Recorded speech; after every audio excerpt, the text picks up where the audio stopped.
What's for dinner tonight? As something approached me, saying that. I, who no longer even considered it human, didn't respond. I quickly washed the dishes and headed to the bedroom, intending to go to bed. Hey, Emily, what's wrong? That annoying something followed me, nagging as I went. Annoyed, I ignored it and went into the bedroom, closing the door behind me. I have my part-time work tomorrow and need to get to bed early. I have no time to deal with that nuisance. Emily, I don't know what you're mad about, but don't ignore me. Something was pestering me with a somewhat frantic voice. As usual, it was so annoying, but I was living my life as normal. I don't know what you did, but it's probably your fault, right? Kevin was talking to that nuisance, but I didn't care. At most, I marvel at how he even bothers to talk. That's the extent of my feelings. To me, it's just a nuisance. I said with a smile. I'm Emily, a 36-year-old housewife working part-time. I have a husband named John and a son named Kevin. I met him when I was in college. As I started college, I moved to New York and lived alone. Please. We really need one more person. Okay, I get it. But I might not talk much, you know? He was at the mixer. I was dragged to by a college friend to make up numbers. Emily, you okay? Tired? Being from a small town, I barely spoke, not wanting to embarrass myself. He kindly spoke to me, making me laugh with his interesting stories. Because of that, I relaxed and started to feel attracted to him. Hey, Emily. Would you mind exchanging contacts? I'd love to talk to you more. So, when he asked me at the end of the mixer, I was thrilled. And I immediately told my best friend, Lisa, about it. That's great, I want a boyfriend too. He's not my boyfriend yet. Lisa has been my best friend since kindergarten, and we share everything. She has a delicate and cute appearance, always being called cute by those around her. With your looks, Lisa, you'll find a boyfriend in no time, right? I'm tired of being called cute. I'm not interested in anyone who can't see beyond that.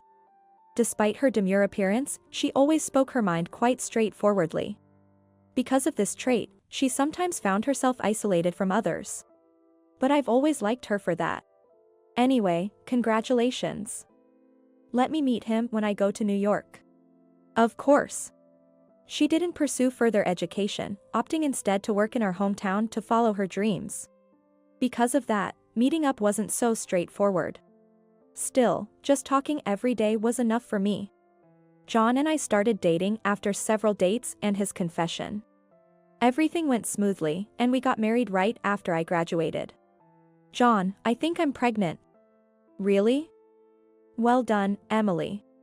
I was working as an office assistant, but then I got pregnant with Kevin.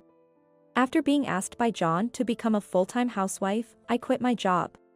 A few years later, when Kevin started elementary school and became less dependent, I'm thinking of starting a part-time job. Yeah, I think that's a good idea. It must be boring to be at home alone while Kevin is at school. After discussing it with John, I began working part-time. Although I struggled with returning to work after such a long break, I now enjoy it. It was during such ordinary and peaceful days that. Hey, Emily, don't monopolize the boys too much. I received a somewhat angry message from my mother-in-law one day. To summarize, she complained about not having seen John and Kevin recently.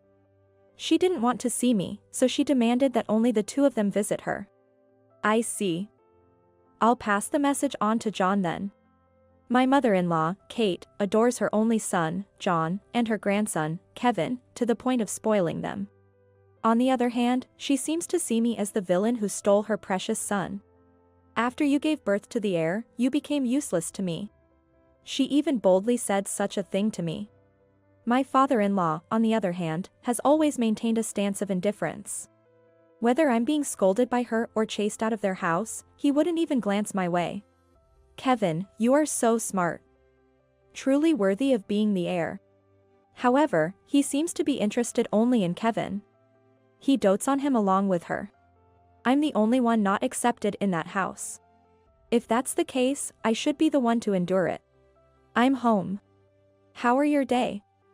Hey, do you have any plans with your friends this weekend? Not really. I'd rather hang out with Dad if anything. Kevin responded while washing his hands. When I mentioned to him, Grandma wants you to come over and visit, his expression instantly turned awkward. I decided to ask him more about it. It's just, those two, they treat me like a baby. According to him, they think as long as they give him snacks and toys, they can do whatever they want with him. They don't let him be free, just wanting to dote on him. I was surprised by how calmly he, still a child, expressed this.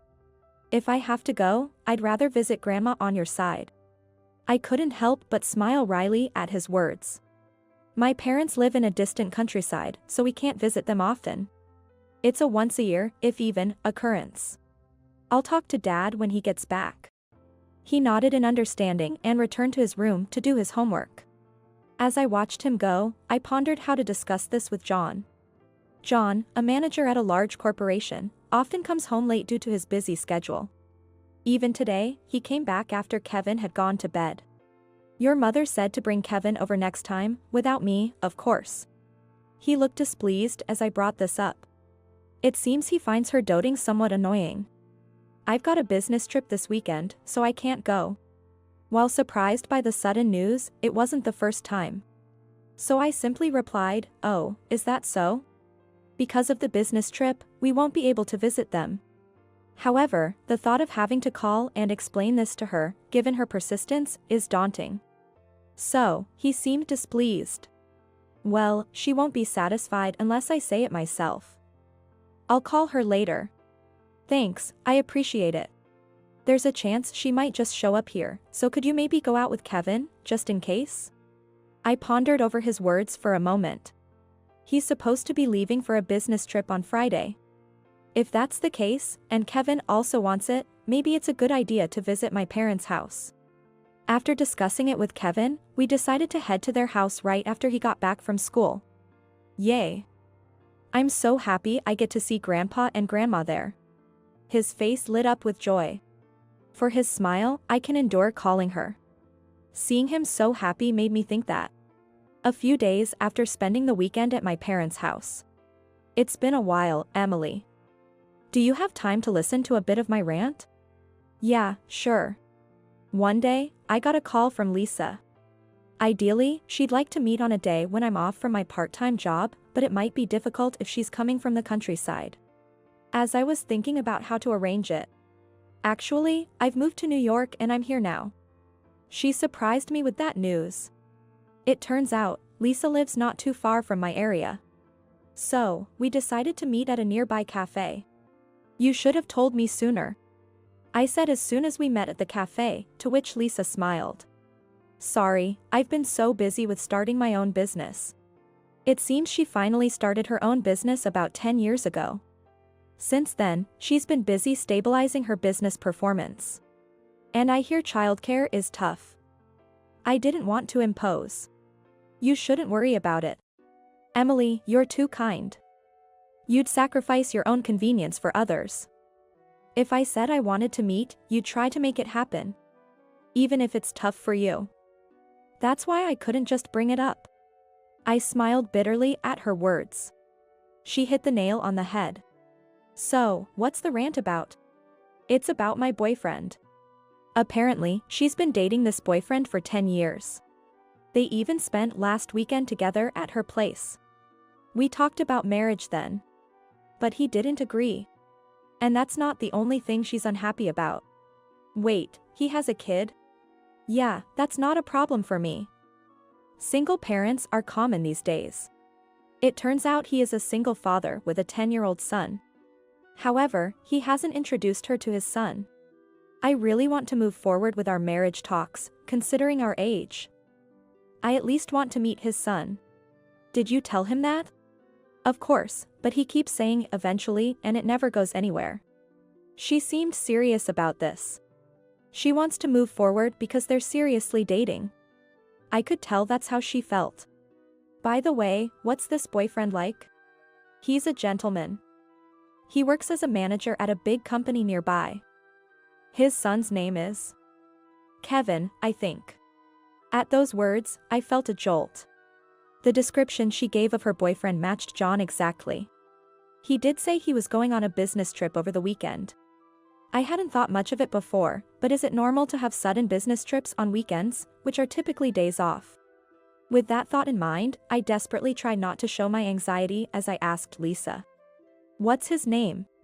"John," she said. Hearing that, I fell silent. It was almost certain, given that all the characteristics matched. "Emily? What's wrong?" "It's nothing," I replied. I couldn't bring myself to share my thoughts with her.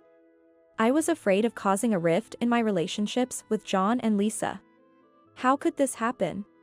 From then on, I was lost in thought. Could it be that they were having an affair? But Lisa believes John is a single father. Is he deceiving her, or is she lying? The more I dwelled on it, the more my mood sank. How did the two of them even meet in the first place? As I was pondering this, I received a call from Kate. "Emily, you're no longer needed," she said. "What?"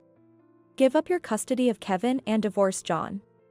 He already has someone better suited for him." Those words hit me like a physical blow. The image of Lisa came to mind. She's a lady of such elegance that you could never compare. It must be about her. She continued to press on while I remained silent. She would make a better mother for my grandson. Withdraw for Lisa's sake. She thinks John is single, and your existence is in the way. Listening to her, something inside me broke. And what flashed through my mind were John's actions up to this point. Mom expects a lot from you. That's why she sometimes speaks harshly. He never once defended me from the insults hurled by Kate. Childcare is supposed to be your duty as a stay-at-home mom, right? He barely participated in household chores or childcare. I'm home. Try not to upset Mom too much, okay? Even when I was kicked out of his parents' house, he didn't contact me and casually returned the next day. Recalling his actions that I had endured despite feeling uncomfortable, I suddenly felt my affection for him waning. And on top of everything, he deceived my dear friend and betrayed me. This isn't something a human does. And so, I could no longer see John as a human being. That changed my perception of him. As usual, I made dinner, and after Kevin went to bed, I started washing the dishes. "I'm home," a voice said at that moment. At that moment, I heard a voice. That voice belonged to something that entered the living room. "What's for dinner tonight?" As it approached me, saying that, I, who no longer even saw it as human, didn't respond. Then I quickly washed the dishes and headed to the bedroom to go to sleep. Hey, Emily? What's wrong?" That noisy something followed me, nagging. Annoyed, I ignored it and went into the bedroom, closing the door behind me. I have my part-time work tomorrow and need to get to bed early. I have no time to deal with that nuisance. After that, I continued to ignore the noisy something. Meals were prepared only for Kevin and me. Laundry left by that something remained untouched. I went about my chores as usual, paying no attention to the nuisance. "Emily, I don't know what you're mad about, but don't ignore me." Something tangled with me with a somewhat frantic voice. As usual, it was so annoying, but I was living my life as normal. "I don't know what you did, but it's probably your fault anyway." "What?" "I didn't do anything." "It's all Emily, one-sidedly." "It doesn't matter. I'm on Mom's side."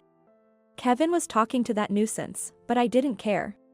At most, I marvel at how he even bothers to talk. That's the extent of my feelings. "Mom, I'll help." "So, you rest." "Thank you, Kevin." I couldn't help but adore him, who was always concerned about me. Smiling at such a sweet Kevin. This can't go on. It's bad for his upbringing. I'll set up a time for us to talk. Suddenly, that something declared. Ignoring the something that started contacting someone, I continued with my chores as usual. Then, I'll call Grandpa and Grandma on Mom's side. Kevin, sensing my crisis, called my parents in response to the nuisance's actions. And so, a meeting was set up between our family and that group of nuisances. "How dare you ignore John? Who do you think you are?" A hysterical shout from something arrogant. I couldn't perceive her as anything but a nuisance. Before we start talking, there's someone else I'd like to call. My father said that and contacted someone on his mobile phone. Responding to that call was, "How dare you deceive both me and Emily?" It was my best friend, Lisa. She glared at the startled nuisance. "Why is she here?"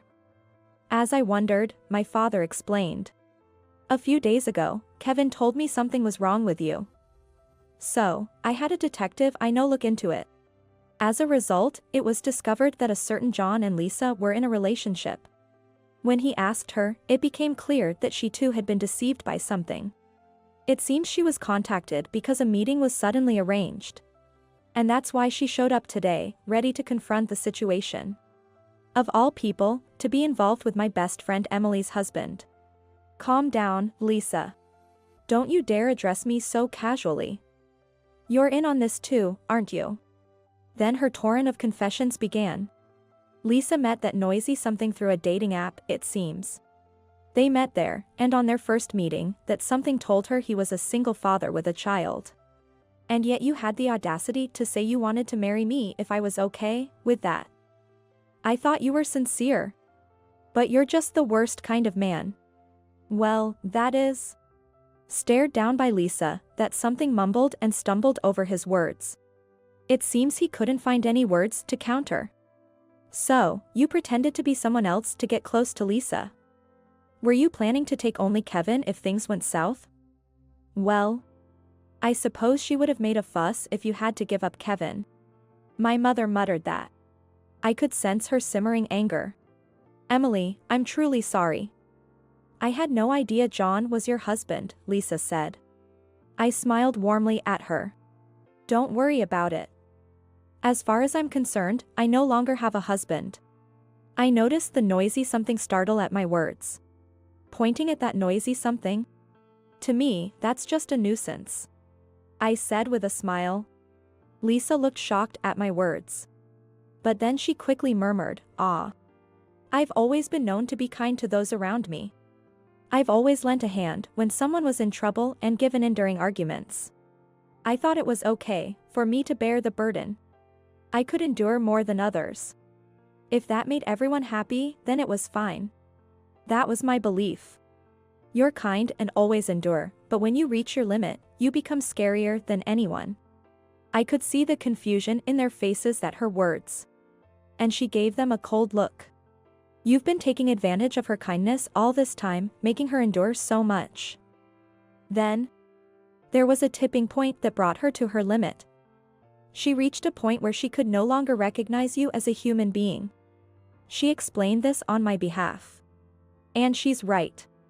I've come to think of him and my in-laws as nothing more than a nuisance. I can no longer see you as human. "So, you're ignoring me because of that?" At my words, the nuisance said in a trembling voice. "That's cruel, isn't it? What are you talking about? If what Mom did was bad, doesn't that make your actions up to now even worse?" At that moment, Kevin, who was supposed to be in another room, showed his face. And the nuisance muttered, "What are you talking about?" "Because Dad, you ignored Mom when she was in trouble, didn't you?" "That's not." "Then why were you laughing when Grandma was yelling at Mom? Even when she was kicked out, you were just drinking with Grandpa. Despite me repeatedly asking you to help Mom, you did nothing." Kevin ran up to me and glared at the nuisance in front of us. "You were the first one to start ignoring, wasn't he?" "That's..."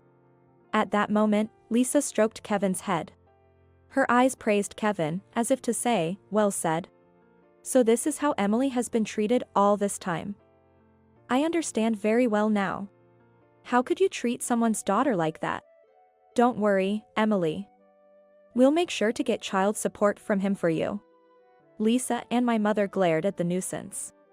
Then, my father said, "I can't leave my precious daughter with a man like you. Sign this.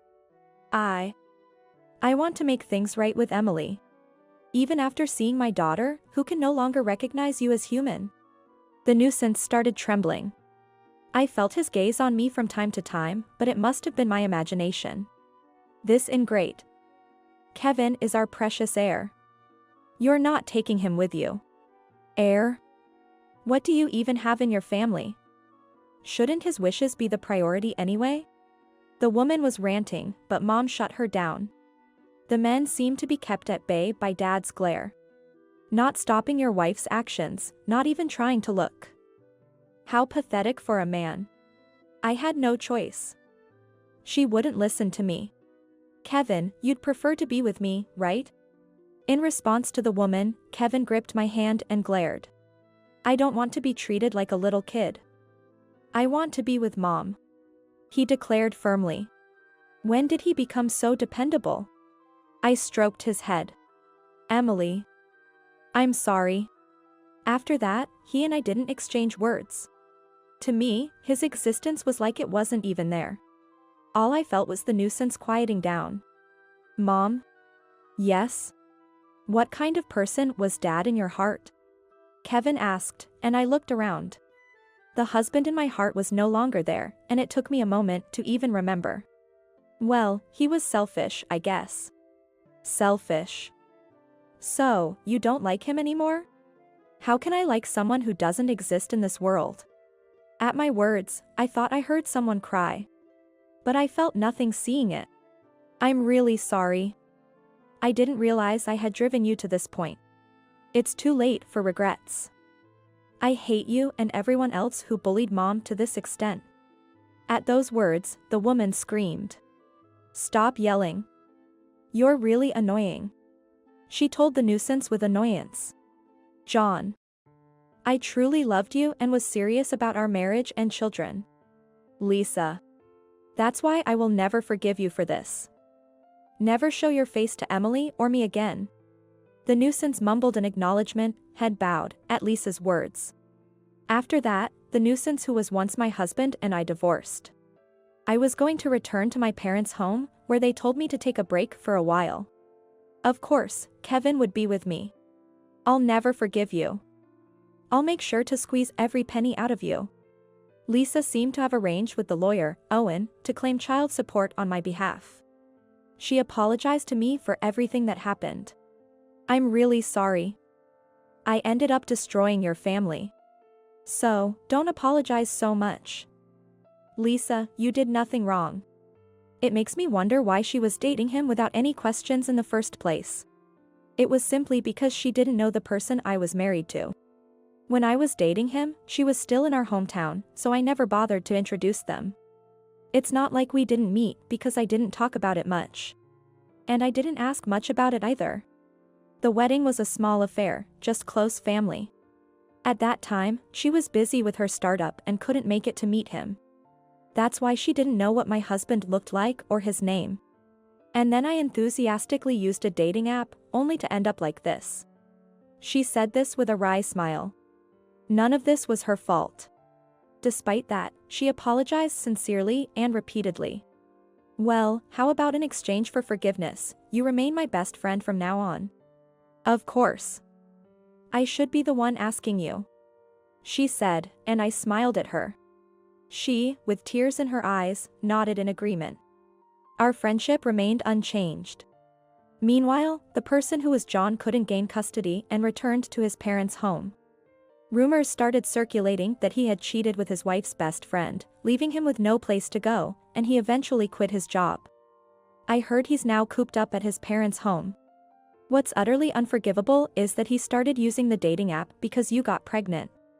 According to Lisa, he resorted to cheating because I was pregnant.